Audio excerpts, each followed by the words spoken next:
Hello friends, welcome to IT index. आज के video में हम लोग बात करने वाले हैं CST common spanning tree protocol, PVST and PVST plus के बारे में बात करेंगे। राइट, इससे पहले हम लोगों ने जो वीडियो कंप्लीट किया हुआ था उसमें हम लोगों ने एसटीपी कॉन्फ़िगरेशन की लैब कंप्लीट की थी। उसमें काफ़ी कुछ पॉइंट्स हमने उस लैब पोर्शन में कवर कर लिए थे। ओके, तो स्टार्ट करते हैं। स्टार्ट करने से पहले अगर आपने आईटी इंडेक्स चैनल को सब्सक्राइब नहीं किया है तो चैनल सब्सक्राइब कर लें, क्योंकि इस चैनल पे आपको मल्टीपल डिफरेंट टेक्नोलॉजीज़ के videos time to time update होते रहेंगे।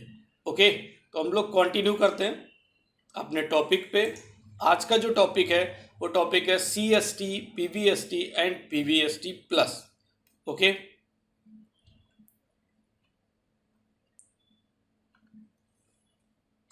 आज हम लोग सीएसटी के बारे में बात करेंगे, कॉमन स्पैनिंग ट्री प्रोटोकॉल के बारे में, एंड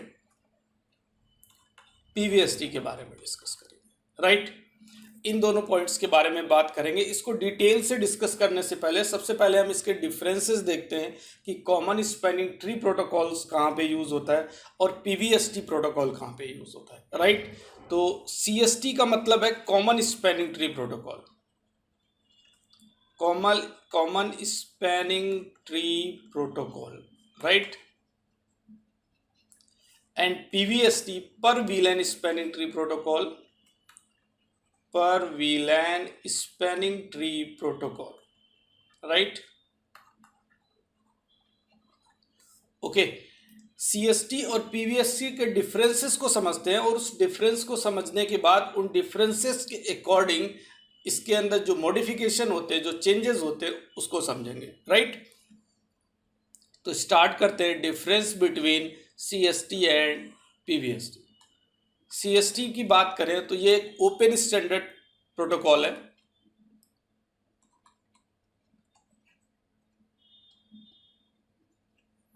ओपन स्टैंडर्ड प्रोटोकॉल है। और बात पीवीएसटी करें तो पीवीएसटी डेवलप किया गया है by the Cisco. Okay, second point, जो सीएसटी प्रोटोकॉल है ये प्रोटोकॉल आपका जो इनकैप्सुलेशन सपोर्ट करता है, support dot one Q encapsulation, dot one Q encapsulation. But Cisco में जो इनकैप्सुलेशन सपोर्ट करेगा, support ISL. Right, third point important है, इसको समझिएगा। जो कॉमन स्पैनिंग ट्री प्रोटोकॉल है ना, इसमें जो बीपीडीयू सेंड होते हैं उस बीपीडीयू में वीलेन की इंफॉर्मेशन अटैच नहीं होती। मतलब VLAN information, no VLAN information attach with BPDU. Right, BPDU जो भी सीएसटी अगर आप यूज कर रहे हो तो जब बीपीडीयू सेंड होंगे तो उसमें वीलेन की इंफॉर्मेशन अटैच नहीं होगी। बट अगर मैं पीवीएसटी की बात करूं तो पीवीएसटी में जब भी बीपीडीयू सेंड होंगे तो उस बीपीडीयू में वीलेन आईडी की इंफॉर्मेशन अटैच होगी। Right, VLAN information attached with BPDU. Right, तो ये दोनों पॉइंट्स क्लियर हो गए आपको। इस पॉइंट को हम अभी डिटेल से आपको डिस्क्राइब करेंगे कि किस तरीके से पीवीएसटी में वीलेन आईडी की इंफॉर्मेशन अटैच होती है। ओके, डिस्कस करेंगे। फोर्थ पॉइंट के बारे में बात करते हैं। कॉमन स्पैनिंग ट्री प्रोटोकॉल के अंदर केवल और केवल सिंगल एसटीपी इंस्टेंस सपोर्ट करेगा, मतलब सिंगल एसटीपी प्रोसेस को ही सपोर्ट करेगा। Right, single STP instance, support single STP instance. Right, जबकि बात हम लोग करें अगर पीवीएसटी की तो पीवीएसटी में support multiple STP instance, multiple STP processes को ये सपोर्ट करेगा फॉर द डिफरेंट वीलेन्स। राइट, कि जैसा नाम से ही पता चला कि पीवीएसटी क्या है, per VLAN spanning tree protocol. Right, तो VLAN wise spanning tree protocol काम करेगा। मीन्स अगर मल्टीपल वीलेन है तो मल्टीपल वीलेन में हर वीलेन के लिए अलग अलग इंस्टेंस होगा, अलग अलग एसटीपी प्रोसेस होंगी। राइट, डिटेल से बात करेंगे इसके बारे में भी। जो नेक्स्ट पॉइंट है it provide redundant link. देखिए, अगर कॉमन स्पैनिंग ट्री प्रोटोकॉल की बात करें तो इसमें रिडंडेंट लिंक्स होंगे, मीन्स जो एक्टिव लिंक है उसके अलावा कुछ बैकअप लिंक्स भी होंगे. अगर कोई एक्टिव लिंक डाउन हो जाता है तो वो backup link as active link use कर लेंगे, राइट. बट जो लोड बैलेंसिंग का काम है वो सीएसटी सपोर्ट नहीं करता. मतलब जो भी बैकअप वाले लिंक्स हैं उसको लोड बैलेंसिंग के लिए यूज नहीं कर सकते. जब भी कोई लिंक डाउन होगा तभी वो बैकअप लिंक्स जो रिडंडेंट लिंक्स हैं वो यूज हो पाएंगे, राइट. बट पीवीएसटी के साथ ऐसा नहीं है. पीवीएसटी आपका रिडंडेंट एंड लोड बैलेंसिंग दोनों को सपोर्ट करता है. It provide redundant link and load balancing, right. ये दोनों चीजों को सपोर्ट करता है. ओके, तो अभी हम लोग इस पॉइंट के बाद, ये मैंने तो आपको बेसिक सा डिफरेंस बताया है, इसके बाद हम लोग डिस्कस करने वाले हैं जो नेक्स्ट पॉइंट पे बात करते हैं. वो बात करते हैं, वेट अ मिनट, ये देखिए, अब हम डिस्कस करने वाले no VLAN information attached with BPDU. CST में बीपीडीयू जो ब्रिज प्रोटोकॉल डेटा यूनिट, जो बीपीडीयू मैसेजेस हैं उसके साथ वीलेन की कोई इंफॉर्मेशन अटैच नहीं होती है. लेकिन जो आपका पीवीएसटी है उसमें वीलेन की इंफॉर्मेशन अटैच होती है. तो अब इस बात को समझेंगे कि ये इंफॉर्मेशन जो वीलेन आईडी है वो पीवीएसटी में बीपीडीयू के साथ किस जगह पे इस इंफॉर्मेशन को फिट करते हैं, किस जगह पे इस इंफॉर्मेशन को अटैच करते हैं, राइट. तो डिस्कस करते हैं हम लोग. अगर मैं बीपीडीयू की बात करूं, राइट, तो बीपीडीयू के साथ जब भी बीपीडीयू इंफॉर्मेशन जाएगी तो इसके साथ प्रायोरिटी की भी इंफॉर्मेशन होती है, राइट. आपको पता है कि जो प्रायोरिटी का साइज है वो कितना है, 2 बाइट का. ऐसे समझिएगा, 2 बाइट को आप ऐसे समझ लीजिए 16 बिट. ओके, बाइट बिट में आपको डिफरेंसेस पता होंगे. 8 bit is equal to 1 byte. 2 byte का मतलब हो गया 16 बिट. इसको ध्यान से समझिएगा. मैं आपको ये बता रहा हूं कि जो वीलेन आईडी अटैच होती है किसमें, पीवीएसटी के अंदर, जो वीलेन आईडी की इंफॉर्मेशन किस पोर्शन में, किस पार्ट में अटैच होती है, राइट. तो जो वीलेन आईडी की इंफॉर्मेशन है वो आपका प्रायोरिटी का जो है ना, प्रायोरिटी की जो 2 बाइट है, जो 16 बिट है, इसके साथ अटैच होती है. आप ऐसे समझिए, जो 16 बिट है, इस 16 बिट में 4 bit plus 12 bit, right. 4 bit आपका हो गया एंड 12 बिट हो गया. जो 12 बिट है ये वीलेन आईडी के लिए, जो 12 बिट है ये आपका वीलेन आईडी के लिए, और 4 बिट जो है ये आपका प्रायोरिटी के लिए, राइट. तो अब एक ये चीज समझने वाली है. देखिए, जो 16 बिट की अगर बात करें तो टोटल प्रायोरिटी आपका 0 to 65535. Okay, 2 to the power 16 करेंगे तो ये वैल्यू आपको निकल के आ जाएगी कि जो प्रायोरिटी का साइज हो सकता है वो ये हो सकता है. लेकिन अब ये 16 बिट में से 12 बिट किसके लिए यूज हो रही है, वीलेन आईडी के लिए. ये जो वीलेन आईडी अटैच हो रही थी, राइट. लेकिन जो 4 बिट है वो यूज हो रहा है प्रायोरिटी के लिए. और बाय डिफॉल्ट जो प्रायोरिटी कितना होता है, 32768. अब आप एक चीज समझिए, आपके पास टोटल बिट्स कितनी, 4. तो ये जो 4 बिट है इससे आपका ये प्रायोरिटी कैसे निकल के आएगा, पॉसिबल है? नहीं पॉसिबल है, राइट. क्योंकि 4 बिट की अगर हम बात करें तो 4 बिट में कितना हो जाएगा, टोटल जो वैल्यूज होंगी तो 0 1 2 3 4 5 till 15 रहेगा आपका, 0 से लेके 15 तक. क्लियर हो गई बात. तो 0 से लेके 15 तक का साइज रहेगा. अगर मैं 32768 प्रायोरिटी की बात करूं तो उसको कैसे कैलकुलेट करेंगे, पॉसिबल ही नहीं. इस वजह से होता क्या है कि जब भी एक स्विच अपने पास से बीपीडीयू सेंड करता है सामने वाले स्विच के लिए, मैं मान के चलता हूं इसने एक बीपीडीयू सेंड किया, एक आपका सामने स्विच था इसको. अब इसके पास जो भी इंफॉर्मेशन आएगी उसमें इस 4 बिट में प्रायोरिटी होगा.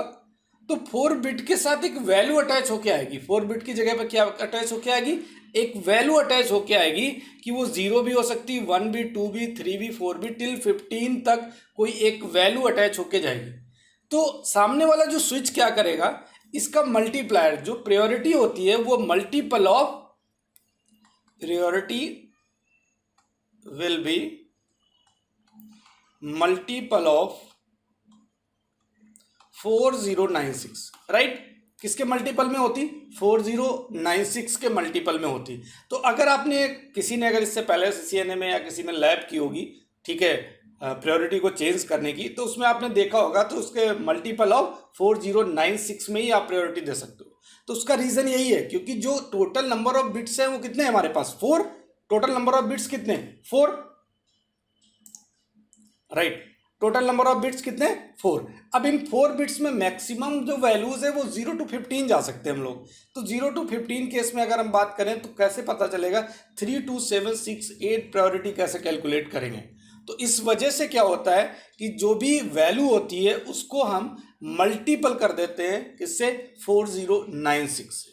ओके, तो अगर इस तरीके से बात करें तो क्या 32768 के लिए क्या वैल्यू होनी चाहिए? तो अगर हम बात करें तो 0 को आप मल्टीप्लाई कर लो 4096 से, तो प्रायोरिटी कितना आ जाएगा? 0। 1 को मल्टीप्लाई कर लो 4096, प्रायोरिटी कितना आ जाएगा? 4096। 2 को मल्टीप्लाई कर लो तो 409 से, तो कितना आ जाएगा? 2 हो गया आपका, 19 हो गया, 8 हो गया, राइट। इस तरीके से 8192 आ जाएगा। इस तरीके से अगर बात करोगे तो टोटल अगर 8 ग्रुप की बात करो, 8 वैल्यू की बात करोगे तो 8 को मल्टीप्लाई 4096 से करोगे तो बाकी चीजें आप कैलकुलेट कर लेना। 8 को 4096 से मल्टीप्लाई करोगे तो वैल्यू आ जाएगी 32768।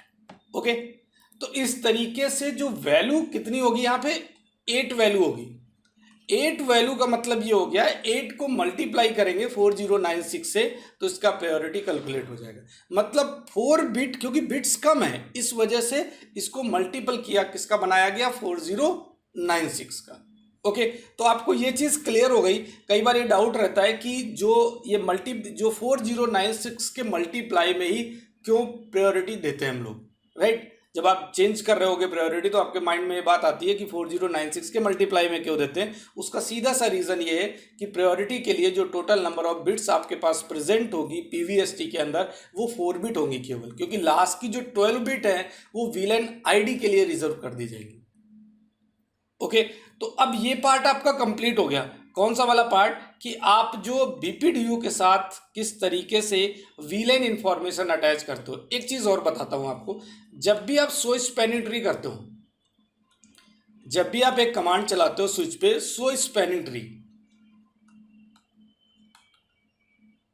राइट, उस कमांड को चलाने के बाद आपको जो स्विच का प्रायोरिटी बाय डिफॉल्ट प्रायोरिटी दिखाई देता है वो 32769 शो करता है, राइट। वो इसलिए 32769 शो करता है क्योंकि इसमें बाय डिफॉल्ट तो आपका 32768 होता है, तो +1 हो गया। ये जो +1 है ये VLAN ID, राइट। ये +1 क्या है? VLAN ID। क्लियर हो गई बात? तो अगर आपका VLAN 2 होगा, 3 होगा, 5 होगा, जो भी VLAN नंबर होगा वो आपका पोर्ट जो भी प्रायोरिटी है उस प्रायोरिटी के साथ VLAN ID, VLAN number add हो जाएगा। तो इसको अगर हमने प्रीवियस में भी डिस्कस किया था, आपसे बताया था कि इसमें ऐसा कुछ होता है कि इसको बोलते हैं एक्सटेंडेड सिस्टम ID, ठीक है। जब भी डिफरेंट VLAN के लिए बीपीडीयू सेंड करना है, राइट, तो डिफरेंट VLAN के लिए जब बीपीडीयू सेंड करेंगे तो प्रायोरिटी के साथ VLAN ID की इंफॉर्मेशन को अटैच कर दिया जाएगा, राइट।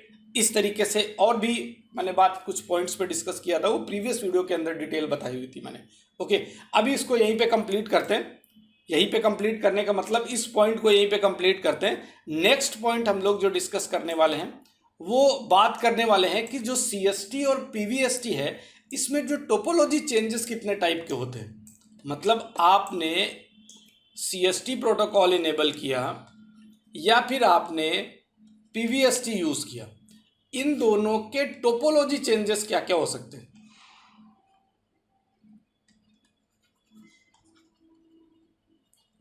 राइट। टोपोलॉजी चेंजेस क्या हो सकते हैं? तो टोपोलॉजी चेंजेस 2 टाइप के, एक डायरेक्ट और एक इनडायरेक्ट, राइट।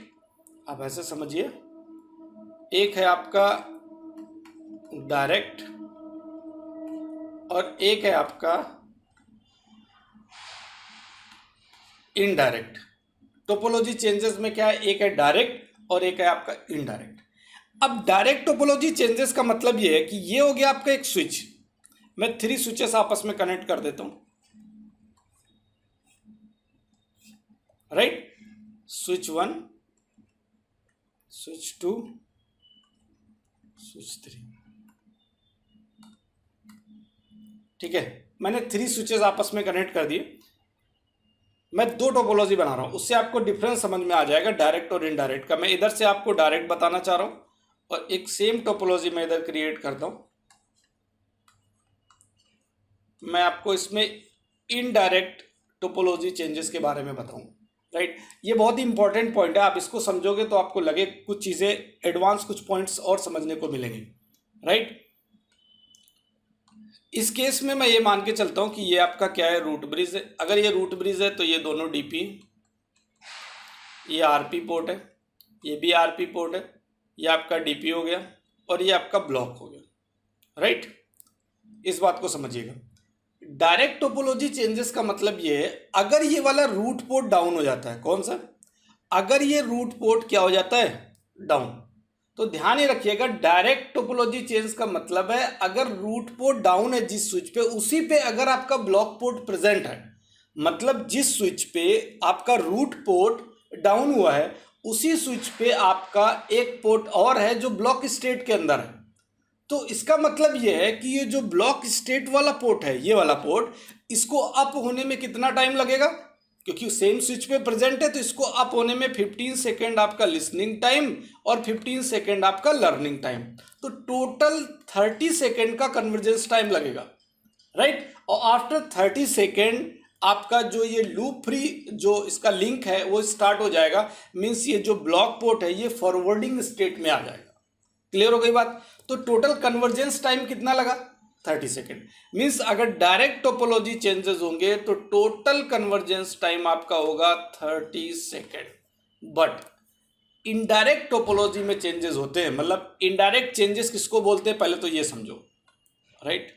पहले तो आप ये समझो कि इनडायरेक्ट चेंजेस किसको बोलते हैं। तो ये मान लेते हैं आपका स्विच 1 है, ये स्विच 2 है, ये स्विच 3, राइट। ये आपका रूट ब्रिज है, क्या है, रूट ब्रिज। तो इसके ये दोनों पोर्ट हो गए डीपी, ये हो गया आपका आरपी, ये भी हो गया आपका आरपी, ये हो गया आपका ब्लॉक और ये हो गया आपका डीपी। देखिए इधर आपका ये वाला पोर्ट क्या हुआ था, डाउन। जिस स्विच पे जो ब्लॉक पोर्ट है वो प्रेजेंट है, सेम स्विच पे ब्लॉक पोर्ट था, तो कोई प्रॉब्लम नहीं हुई, 30 सेकेंड टाइम लगा कन्वर्जेंस का और आपका जो पोर्ट है वो फॉरवर्डिंग स्टेट में आ गया, राइट। बट इधर इनडायरेक्ट टोपोलॉजी के अंदर अगर हम लोग बात करें तो इनडायरेक्ट टोपोलॉजी में अगर ये वाला रूट पोर्ट डाउन हो जाता है, ध्यान से समझिएगा इस बात को, अगर ये रूट पोर्ट डाउन हो जाता है तो उस कंडीशन में क्या होगा आप बात समझिए, क्योंकि इस स्विच के ऊपर दूसरा जो पोर्ट है वो डीपी है, ब्लॉक पोर्ट नहीं है। तो उस कंडीशन में ऐसा तो है नहीं कि ये पोर्ट, ये स्विच क्या करेगा, क्योंकि अगर दूसरा ब्लॉक पोर्ट होता है तो वो लिसनिंग लर्निंग स्टेट को पार करके फॉरवर्डिंग स्टेट के अंदर पोर्ट अप हो जाता, हमारा पोर्ट फॉरवर्डिंग करने लगता। बट इस कंडीशन में क्या होगा, इसको जरा आप समझिए। अगर अभी आप इसको सोच रहे होंगे तो इसको ध्यान से सोचिए कि ये कंडीशन क्या बनेगी। देखो इस कंडीशन में होगा क्या, इधर जो इनडायरेक्ट टोपोलॉजी चेंजेस होते हैं इसमें जो कन्वर्जेंस टाइम है वो 50 सेकेंड लगता है। ये आपसे क्वेश्चन पूछा जा सकता है कि डायरेक्ट टोपोलॉजी जो चेंज होगा उसका कन्वर्जेंस टाइम क्या होता है और जो इनडायरेक्ट टोपोलॉजी चेंजेस होते हैं उसका कन्वर्जेंस टाइम होता है। तो पहले तो डायरेक्ट और इनडायरेक्ट टोपोलॉजी चेंजेस होते क्या है ये आपको पता चलना चाहिए। तो इसका मतलब ये है, इनडायरेक्ट टोपोलॉजी चेंज का मतलब ये है कि जो रूट पोर्ट डाउन हुआ है उसी स्विच पे कोई दूसरा ब्लॉक पोर्ट प्रेजेंट नहीं है, राइट। तो ब्लॉक पोर्ट अगर उस स्विच पे नहीं है तो इनडायरेक्ट टोपोलॉजी चेंजेस है। अब अगर ब्लॉक पोर्ट नहीं है तो ये स्विच क्या करेगा, ये जैसे ही आरपी पोर्ट डाउन होगा ये स्विच अपने आप को रूट ब्रिज मान लेगा।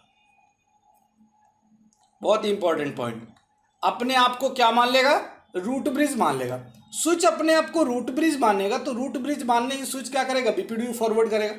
स्विच जब बीपीडीयू फॉरवर्ड करेगा, ध्यान समझिए, टूवर्ड्स ब्लॉक पोर्ट, स्विच क्या भेजेगा, क्योंकि ये अगर अपने आप को रूट ब्रिज मान रहा है तो ये बीपीडीयू फॉरवर्ड करेगा ना, ध्यान से समझिएगा, बीपीडीयू फॉरवर्ड करेगा टूवर्ड्स ब्लॉक पोर्ट। लेकिन ये जो बीपीडीयू जा रहा है ये इंफीरियर बीपीडीयू है। कौन सा बीपीडीयू है, inferior BPDU, right, inferior BPDU है।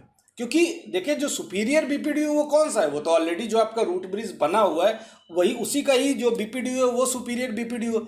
लेकिन रूट पोर्ट डिसेबल होने के बाद, रूट पोर्ट डाउन होने के बाद आपके स्विच पे ब्लॉक पोर्ट प्रेजेंट नहीं है, उस कंडीशन में स्विच अपने आप को रूट ब्रिज मान के चलेगा और ब्लॉक पोर्ट के लिए एक इंफीरियर बीपीडीयू फॉरवर्ड करेगा, राइट। अब इंफीरियर बीपीडीयू फॉरवर्ड करने के बाद जब इंफीरियर बीपीडीयू स्विच 3 के इस ब्लॉक पोर्ट पे आएगा, ध्यान से समझिएगा, स्विच 3 के इस ब्लॉक पोर्ट पे आएगा तो ये इग्नोर कर देगा, राइट। क्या करेगा, इग्नोर कर देगा। इग्नोर इसलिए करेगा क्योंकि स्विच 3 के पास बफर होता है। इस बफर में स्विच 3 के पास ऑलरेडी एक सुपीरियर बीपीडीयू पड़ा हुआ है। कौन सा है, सुपीरियर बीपीडीयू ऑलरेडी प्रेजेंट है बफर में, क्योंकि बफर का जो टोटल टाइम होता है, मैक्सिमम एज टाइम होता है, वो कितना होता है, 20 सेकेंड का, राइट। ये मैक्स एज टाइम मैंने आपको जब लैब कराई है तो उसमें मैंने बताया था कि देखो जो 2 सेकेंड जो रूट ब्रिज है वो बीपीडीयू भेजता है एवरी 2 सेकेंड, राइट। उधर एक साइड पे एक पॉइंट और लिखा था मैक्स एज टाइम, वो यही टाइम है, राइट। इसको समझो। अब बफर का जो टाइम है ना, बफर के अंदर सुपीरियर बीपीडीयू ऑलरेडी है, उसका जो मैक्सिमम एज टाइम है वो कितना है, 20 सेकेंड का। 20 सेकेंड तक ये इस इंफीरियर बीपीडीयू को इग्नोर करता रहेगा, राइट।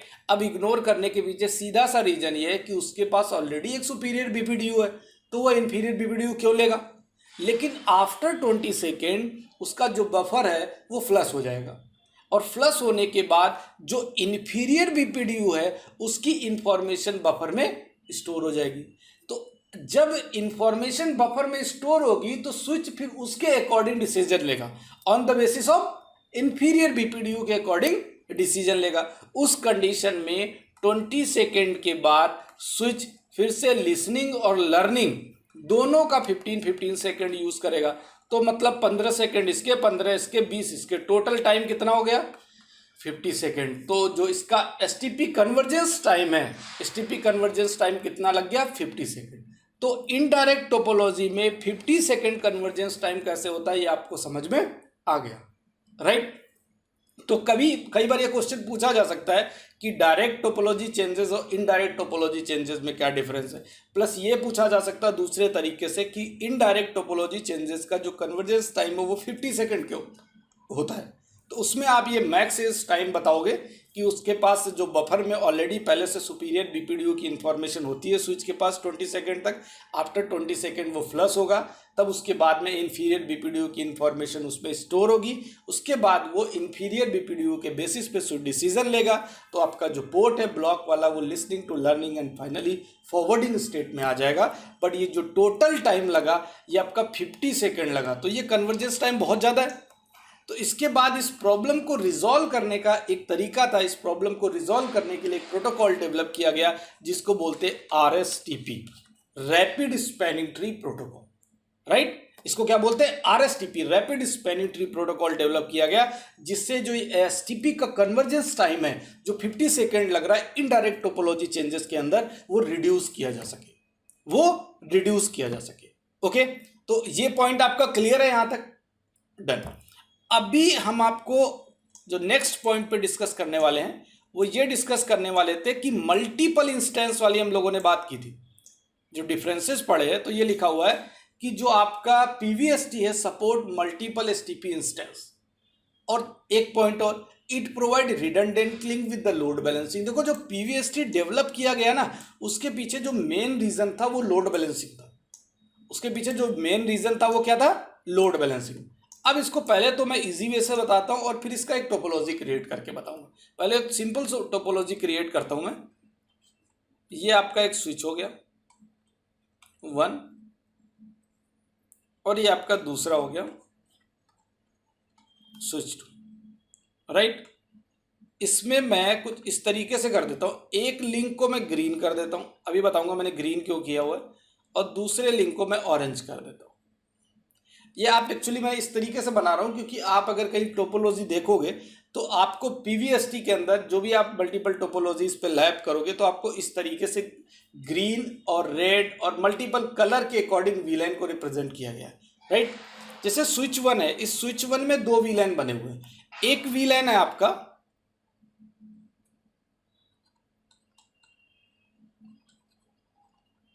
वीलाइन 20, राइट, और एक वीलाइन है वीलाइन 10। देखिए वीलाइन 10 ये है और वीलाइन 20 ये है।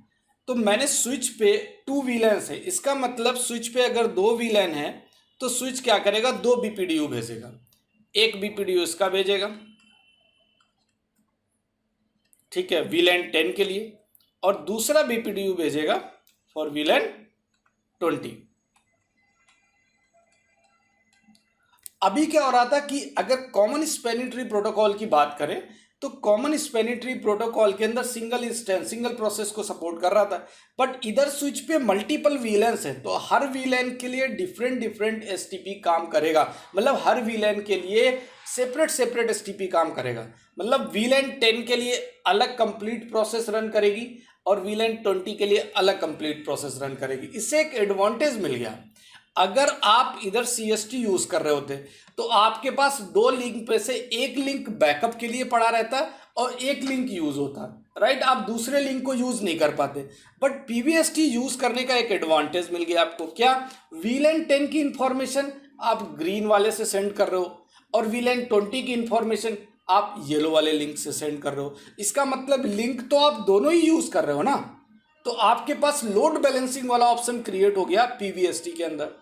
अब एडवांटेज ये है कि अगर सपोज मान के चलें कि ये वाला लिंक डाउन हो जाता है, कौन सा, जो ग्रीन वाला लिंक है जिससे आप वीलाइन 10 का ट्रैफिक भेज रहे थे, वो लिंक डाउन हो जाता है, तो उस कंडीशन में क्या होगा, जो येलो लिंक है इससे आपका वीलाइन 10 एंड वीलाइन 20 दोनों का ट्रैफिक चला जाएगा, राइट।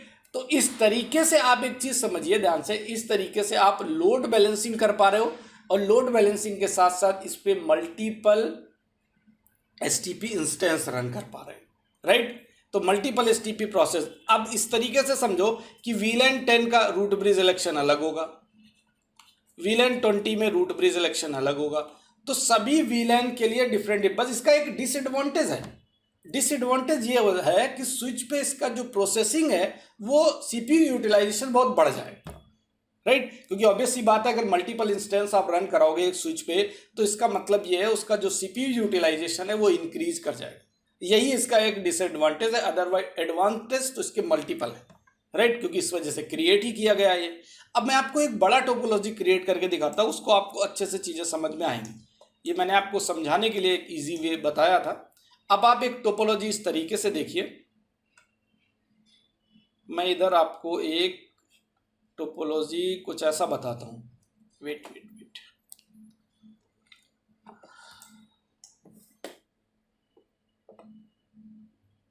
राइट, डायग्राम में कुछ ऐसे बनाता हूँ। ये आपका एक स्विच हो गया, स्विच 1, ये आपका एक स्विच हो गया, स्विच 2, ये हो गया स्विच 3। इसको समझिएगा थोड़ा डिटेल से, अच्छे से समझ में आपको आएगा। इस पे मैं ये सारे लिंक्स आपस में कनेक्ट कर देता हूँ। ये एक टोपोलॉजी है, ठीक है, राइट। इधर मल्टीपल वीलाइंस है।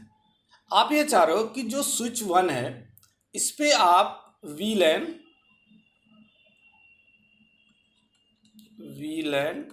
10, वीलाइन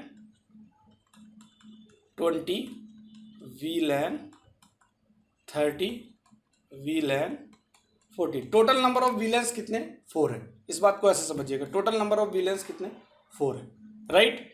उसमें से आप ये जो 10 एंड 20 वीलाइन है ना, इसके लिए आप जो यूज करना चाह रहे हो इसको रूट ब्रिज बना रहे हो, राइट।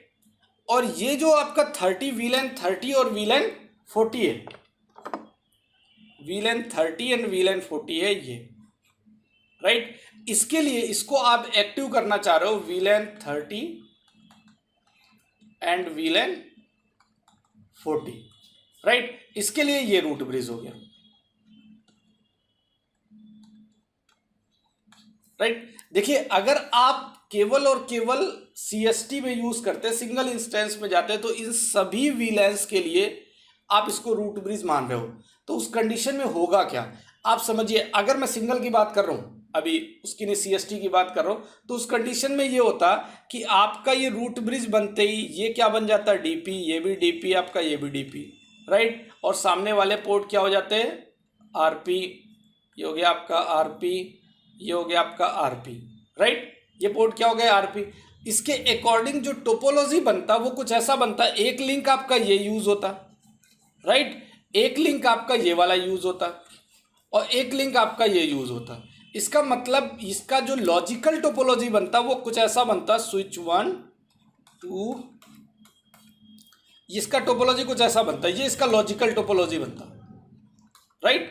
बट अभी मैंने क्या किया, PVST के अंदर इसका एक एडवांटेज आपको मिल गया कि आपने VLAN 10 एंड 20 के लिए ये टोपोलॉजी यूज कर लिया लॉजिकल, और VLAN 30 और 40 के लिए टोपोलॉजी ये यूज कर लिया। देखो ये जो लिंक्स थे ये क्या पड़े रहेंगे, ये नॉन यूजेबल लिंक है, लेकिन इन नॉन यूजेबल लिंक्स को मैंने VLAN 30 और 40 के लिए यूजेबल बना दिया, और ये वाले जो लिंक्स हैं इनको मैंने VLAN 10 और 20 के लिए यूजेबल बना लिया। तो फाइनली मैंने सभी लिंक्स को यूज कर लिया, फाइनली सभी लिंक्स को यूज कर लिया।